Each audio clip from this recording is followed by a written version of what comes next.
Hello and welcome. This is Human Reaction, your cool channel talking to you about your body. And today I'm going to talk to you about your posture.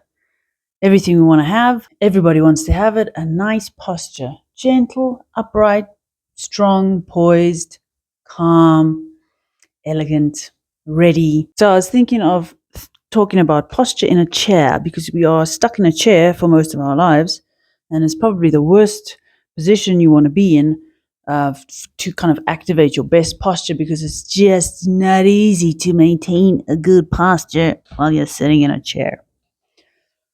So I'm going to help you understand a few ideas and how you can sit in a chair but not completely sit in a chair. So often people when they sit down into a chair, they're just so happy to reach it that they just sit in the chair. You know what I mean?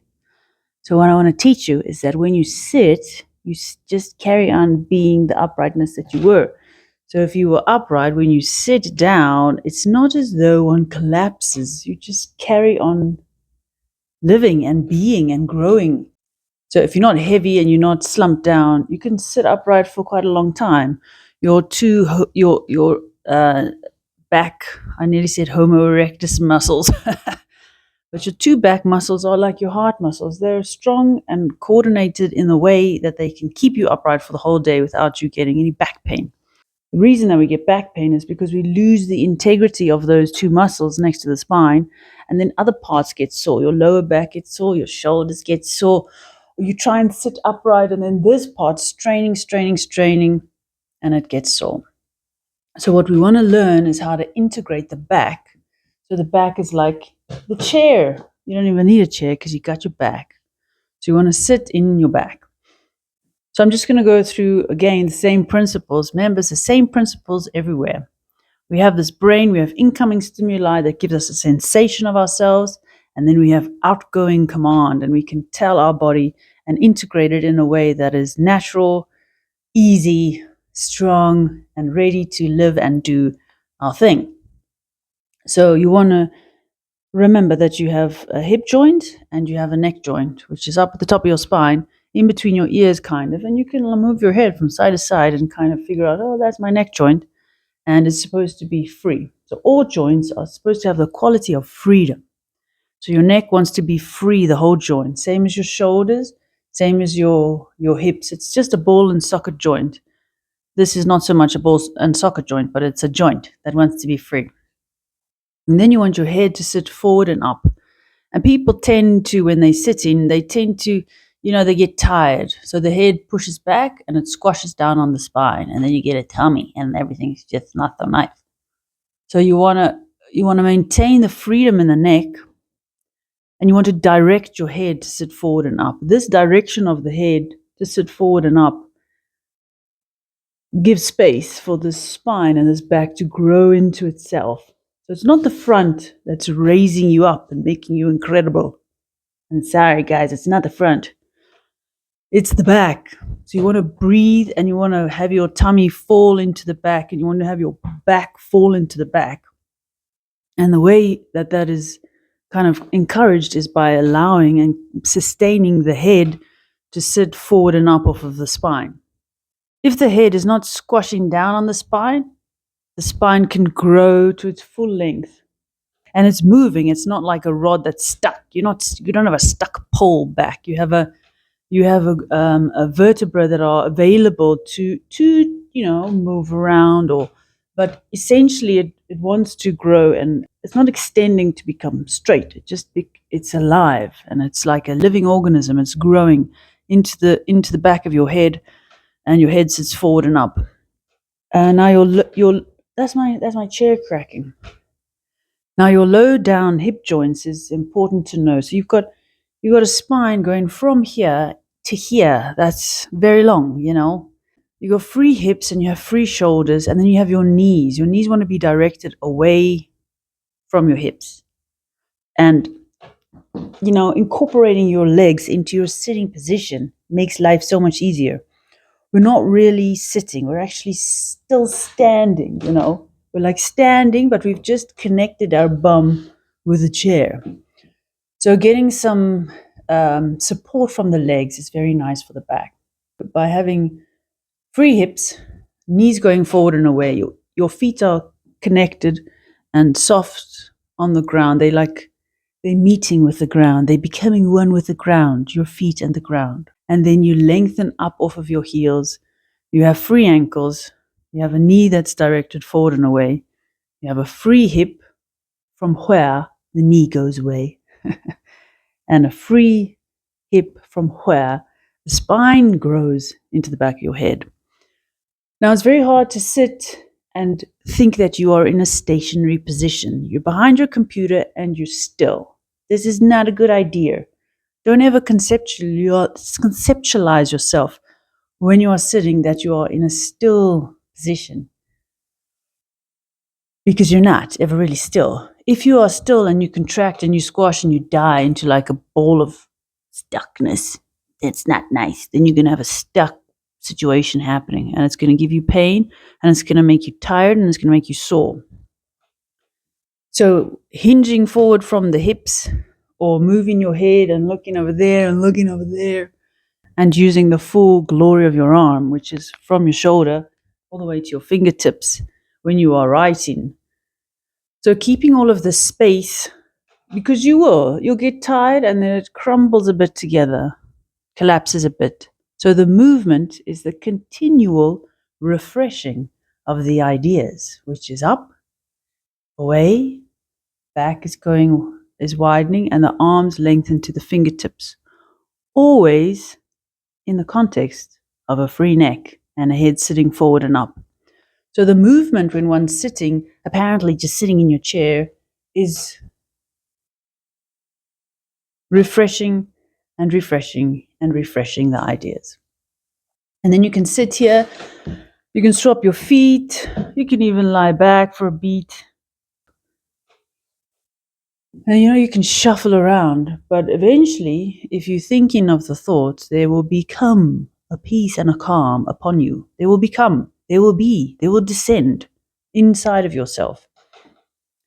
An intelligent organization, and the intelligent organization is strong, it's poised, it's calm, it's ready to be attending to what you're doing and continuing to perceive the world that you're not attending to. So that's posture when you're sitting down. You have a free neck, head going forward and up, not back and down. You want to go forward and up. So it's a kind of a up, ponytail up. That's what I'm wearing my ponytail. Ponytail up, back stays inside the back. We're not trying to grow from here and arching our backs. We don't want to arch the back. We want to take the back on. Don't want to take it back and slump like them teenagers slumping like this in one of their things. You don't want to do that. So you want to take this whole integrity and put it on top of your hips. You must sit upon your bum. That is the point. So you're not pushing this forward and arching your back. You put it on top of your bum, and there on top of your sacrum, your spine, you grow into the back of your head. And then whatever you're busy with, you refresh the ideas. And you kind of throw away thoughts. You say, neck's free, head sits forward and up. I'm quiet in the neck. I'm quiet in the shoulders. I'm quiet in my hip joints. My knees are directed forward and away. I got freedom in my hips. I'm lengthening up off of my hips. My spine is growing till in between my ears, even and beyond the back of my head to the sky. My feet are connected to the ground, and I'm quiet. I got free ankles. I'm lengthening up off of my ankles. And you can move, and you can sit. And what do? You're developing tone. So instead of going to the gym after your day of hell, you go to the gym while you're in your day of hell. And the funny, nice thing is, you end up feeling quite invigorated because you're alive and you're working using your full back and your full arms. You don't have to go do any like weightlifting or crunches because you're using your body as it should be in all of the boring movements of the day. You don't really have to go work out to have a nice body. You want to have an intelligent body and use it all the time, and then it develops intelligence, which by nature's wonderful default looks light and upright, and your back's in your back, so you've got this strong lengthening back, and you've got arms that don't like end here, they go all the way. The same with your legs. Your legs are going all the way into your hip joints, all the way out, all the way to your ankles. So if you're living and breathing and being inside your whole body for the whole day, you will sleep very well, and you will feel extremely, integrated the next day. You will feel like you have put yourself together and that you are alive and well balanced and integrated. And you don't have to go and rush off to sweat out this energy, because you've actually been gently expending energy the whole day. And so you get two things by default. You get this nice posture, which is easy and upright. And you get a 24-hour workout, which is say like a 16-hour workout. And it's all in the thinking. So you're thinking of a free neck, and you're thinking of the back lengthening and widening, and you are sustaining your back in your back. So you're using small amount of energy, but it is clever energy that makes the difference. It's clever energy. And then, Bob's your uncle. So it takes practice. So a little bit today you're thinking this, that, and the other. Then a little bit the next day you're thinking this, that, and the other. And a little bit the next day you stand up, walk around the room. Then you sit down again in your nice chair and you're thinking again. And then when you get a bit tired, you just get a bit tired. Then you pull yourself together and you go like, let me be natural. Let me trust that there's something in my back that can actually, put me together. And you find that sweet spot where you've connected your feet to your knees, to your hips, to your spine, to your head, to your hands, to your shoulders, and no longer at the mercy of your body. But your body becomes your servant and gives you a nice feeling of comfort, of space, of stability and strength, of gentleness and uprightness. And then other things can become your problem, but not yourself. That's a funny inside joke. Thank you very much for listening. I hope that was insightful. If you have any questions, please put it in the comments. I will put my body mapping video in the comments. That's also interesting and shows you where the bits and pieces are. And so we grow in our understanding of the body and how it affects our brains. Your body is a mirror image of the way that you are and live and think. So disciplining your body and getting it in order helps to get your brain and your life in order. If you would like to support this channel, please see the link in the description. Take care. Until next time, thank you for watching. Please subscribe, please like, and please learn. Essentially, this is for you.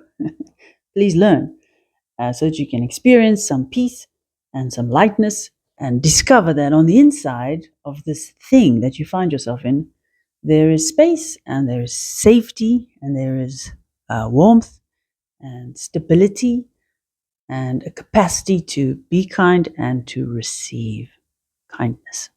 Until next time, that's all, folks.